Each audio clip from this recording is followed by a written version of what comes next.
Printing on resin, you got to make sure you sand all the parts out, so if they're going together. So these have got some fine parts, and to make them fit, you can see this does not fit.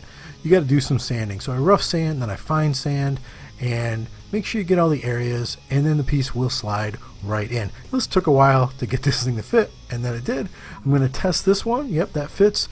That little piece slides in there, and now I know I am good to go. I'm going to do one more dry fit to make sure I've sanded everything just right and that it all fits together. Now we need to do this. This barrel came in two pieces because I wanted to print it on my Elegoo Mars. Of course I used too much glue, and now it's time to Bondo it, sand it, and paint.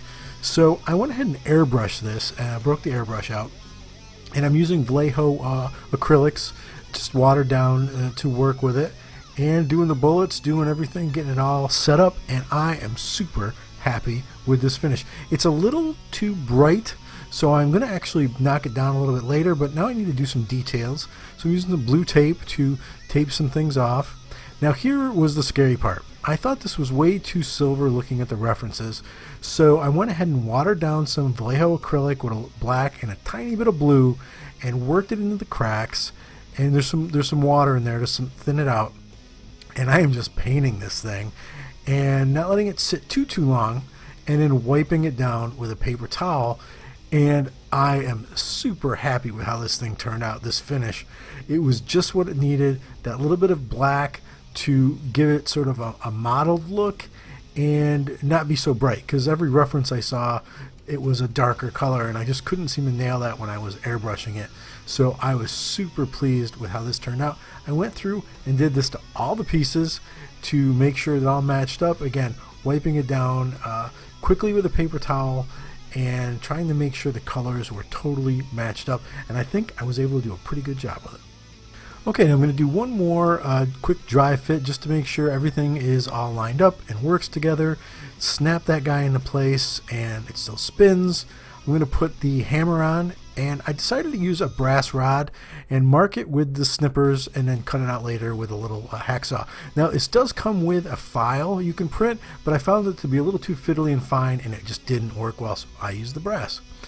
Now we're going to do the grips. This was a fun part because it was wood, and I always like painting wood, sort of a wood finish, because it's all in getting that cool modeling appearance. And how I got that is I use just a mixture of colors. So I got a base brown and a yellow and a red and some black, and you can see that brush it's pretty stiff and kind of dry, and I'm not pushing hard. I'm sort of just raking over it because that brush has got that sort of really toothy and rough appearance to it.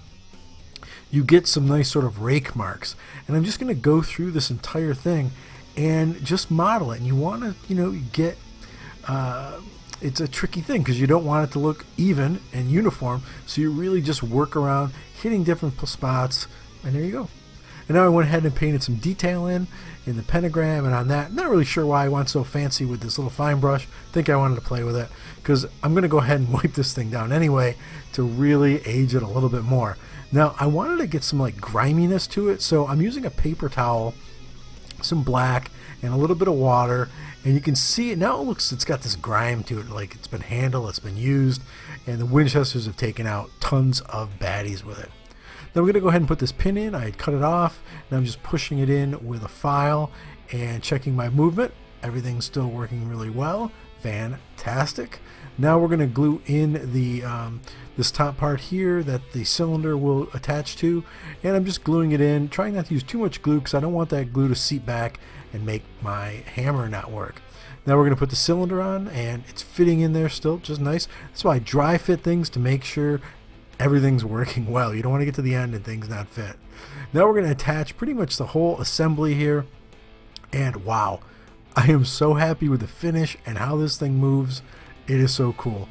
Let's push this pin in that holds the cylinder in and put that little fake screw there, And now it's time for the trigger. I went ahead and used the same type of brass pin for that. I cut off and just popped in there. Again, the model comes with a pin you can print, but it's so fine and so fiddly, it snapped when I tried to use it, so I went with that.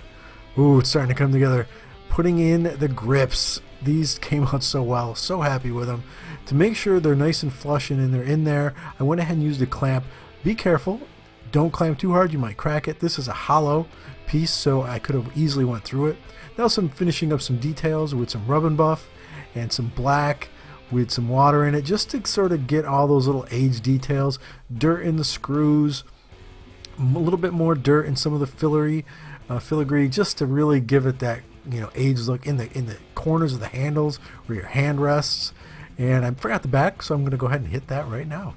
And wow, I am so excited about this Colt. Supernatural is one of my favorite shows. I've watched it since episode 1, and this is definitely one of my favorite props that I have created so far.